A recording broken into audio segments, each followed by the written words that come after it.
నమస్తే, welcome to సత్యాగ్రహి. నేను రేఖ. తెలంగాణ కాంగ్రెస్ పార్టీలో ఇప్పుడు ఎక్కడ చూసినా ఒకటే మాట వినిపిస్తోంది. అధికారం మాది, అరుపులు మావే, కొట్లాటలు మాతోనే అని. ఎన్నికల ముందు 6 గ్యారెంటీలు, సంక్షేమం అంటూ ఊదరగొట్టిన హస్తం పార్టీ నేతలు అధికారంలోకి వచ్చాక అవేం పట్టించుకోకుండా కేవలం వాటాలు, మూటలు, పదవుల లొల్లులతో రోజుకో కొత్త సినిమా చూపిస్తున్నారు. గాంధీ భవన్ నుంచి సచివాలయం వరకు, జిల్లాల నుంచి సోషల్ మీడియా వరకు అంతర్గత కుమ్ములాటలతో కాంగ్రెస్ ప్రభుత్వం అట్టర్ ఫ్లాప్ షో నడిపిస్తోంది. మరి ఈ రచ్చ వెనుక అసలు కథ ఏంటి? సీఎం రేవంత్ రెడ్డి తీరుపై సొంత పార్టీ ఎమ్మెల్యేలు, మంత్రులు ఎందుకు తిరగబడుతున్నారు? అవినీతి ఆరోపణల సుడిగుండంలో రేవంత్ సర్కార్ ఎలా చిక్కుకుంది అనేది ఈ వీడియోలో చూసేద్దాం. తెలంగాణలో ఇందిరమ్మ రాజ్యం వస్తుందంటే ప్రజలు ఎన్నో ఆశలు పెట్టుకున్నారు. కానీ ఇక్కడ ఇందిరమ్మ రాజ్యం పోయి ఇంట్రెస్టింగ్ పంచాయతీల రాజ్యం నడుస్తోంది. అటు ప్రభుత్వంగా, ఇటు పార్టీగా కాంగ్రెస్ అట్టఫ్లాప్ అయిందని సాక్షాత్ సొంత పార్టీ నేతలే బహిరంగంగా గల్లం విప్పుతున్నారు. పనులు జరగక, బిల్లులు రాక, కమిషన్ల కక్కుర్తితో మంత్రులు, ఎమ్మెల్యేలు ఎవరి దారి వారు చూసుకుంటున్నారు.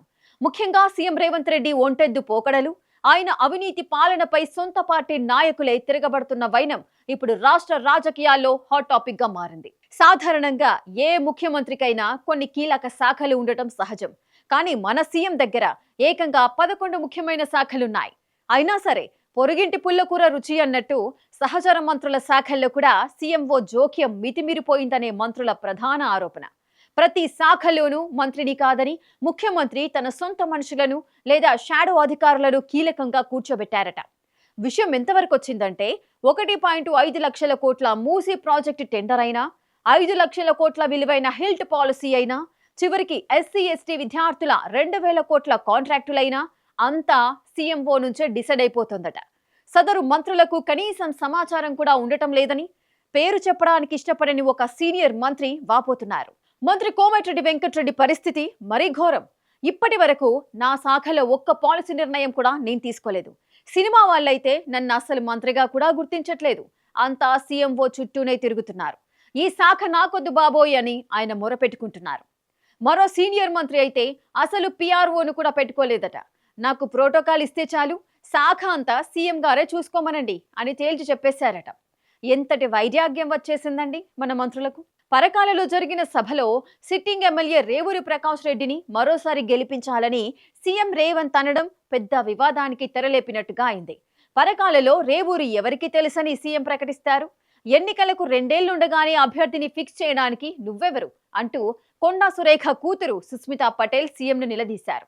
నీ తమ్ముడు షెల్ కంపెనీ పెడితే 200 కోట్లు దారదత్తం చేశావు, నువ్వు నీ తమ్ముడు దోచుకు తింటున్నారు అంటూ సుస్మిత చేసిన వ్యాఖ్యలు కాంగ్రెస్ లో ప్రకంపనలు సృష్టించాయి. పార్టీ టికెట్ ఇవ్వకపోయినా ఇండిపెండెంట్ గా బరిలో దిగుతామని తేల్చి చెప్పడం చూస్తుంటే రేవంత్ రెడ్డి పాలనలో సొంత పార్టీ నేతలకు ఎంత ఉక్కబోతగా ఉందో అర్థమవుతోంది. కీలక కాంట్రాక్టులు, భారీ ప్రాజెక్టుల కేటాయింపుల్లో స్వప్రయోజనాలే పరమావధిగా వ్యవహరిస్తున్నారనే విమర్శలు ఆయనను ఉక్కిరిబిక్కిరి చేస్తున్నాయి. అత్యంత వివాదాస్పదమైన 22A నిషేధిత భూముల బాగోతంలో భారీ అక్రమాలు జరిగాయని, దీని వెనుక మంత్రి పదవికే ఎసరు తెచ్చే కుట్ర జరుగుతోందని పార్టీ వర్గాల్లోనే చర్చ నడుస్తోంది. భవిష్యత్తులో తన కుర్చీకి పొటెన్షియల్ థ్రెట్ గా మారుతున్న పొంగులేటిని దెబ్బకొట్టడానికి ఏకంగా సీఎంఓ వర్గాల నుంచే లీకులొస్తున్నాయంటే రేవంత్ క్యాంపులో ఎంత పచ్చి నిజాలున్నాయో ఊహించుకోవచ్చు. నీటిపారుదల శాఖ మంత్రి ఉత్తమ్ కుమార్ రెడ్డి పైకి నవ్వుతున్నా తెర వెనుక తీవ్ర అసంతృప్తితో ఉన్నారు. కీలక నిర్ణయాలన్నీ CM Revanth, deputy CM Bhatti, Ponguleti కోట్రి చేతుల్లోనే కేంద్రీకృతం కావడంతో ఆయన లోపల కుమిలిపోతున్నారు. భట్టి సంగతి అయితే మరీ దారుణం. ఆయన ఆర్థిక శాఖ నుంచి తప్పిస్తారని, ఆయన్ను స్పీకర్కే పరిమితం చేస్తారని సీఎం అనుచరులు తెగ ప్రచారం చేస్తున్నారు. దీంతో భట్టి హుటాహుటిన ఢిల్లీ వెళ్లి మరీ తన పదవిని కాపాడుకున్నారనే చర్చ కాంగ్రెస్ పార్టీలో కొనసాగింది. బీఆర్ఎస్ నుంచి కాంగ్రెస్ లో చేరిన మాజీ స్పీకర్ పోచారం శ్రీనివాసరెడ్డి మాట్లాడుతూ రాష్ట్రంలో ప్రభుత్వం ఉందో లేదో అర్థం కావడం లేదు, నిధుల కోసం మంత్రుల కాళ్లు మొక్కాలా అంటూ రేవంత్ ప్రభుత్వాన్ని ఏకిపారేశారు. కోమటిరెడ్డి రాజగోపాల్ రెడ్డి సైతం స్పందిస్తూ ఒరిజినల్ కాంగ్రెస్ నేతలను విస్మరించి వలస నేతలకు రెడ్ కార్పెట్ వేస్తున్నారని, సీమాంధ్ర పాలకుల కనుసన్నల్లో పాలన సాగుతోందని రేవంత్ రెడ్డిపై రాజగోపాల్ రెడ్డి ఓ బాంబు పేల్చారు. పదవులు మీకే, పైసలు మీకేనా అంటూ రేవంత్ ను రాజగోపాల్ రెడ్డి నిలదీశారు. పీసీసీ చీఫ్ పై సీఎంఓ నిఘా పెట్టిందన్న వార్తలు రావడంతో ఏంటి దాదాగిరి, బ్లాక్ మెయిల్ రాజకీయాలు అంటూ మహేష్ గౌడ్ బహిరంగంగానే సవాల్ విసిరారు. రాష్ట్రంలో ఏ పెద్ద భూ కుంభకోణం జరిగినా దాని వెనుక బిగ్ బ్రదర్స్ హస్తం ఉంటుందనే విమర్శలు వెల్లువెత్తుతున్నాయి. ప్రజా సంక్షేమాన్ని గాలి కొదిలేసి కమిషన్ల కక్కుర్తితో మూటల కొట్లాటలకు తెరలేపారని విశ్లేషకులు మండిపడుతున్నారు. మొత్తానికి చూస్తే రేవంత్ రెడ్డి అణచివేత ధోరణి, విచ్చలవిడి అవినీతి, అంతర్గత కుమ్ములాటలతో కాంగ్రెస్ ప్రభుత్వం తన పునాదులను తావే తవ్వుకుంటోంది.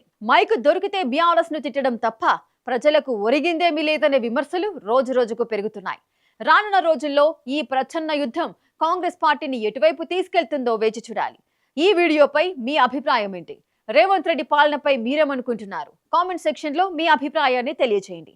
ఈ వీడియో నచ్చితే లైక్ చేయండి, షేర్ చేయండి. ఇలాంటి మరిన్ని పొలిటికల్ అప్డేట్స్ కోసం ఇప్పుడే మన ఛానల్ ని సబ్స్క్రైబ్ చేసుకోండి.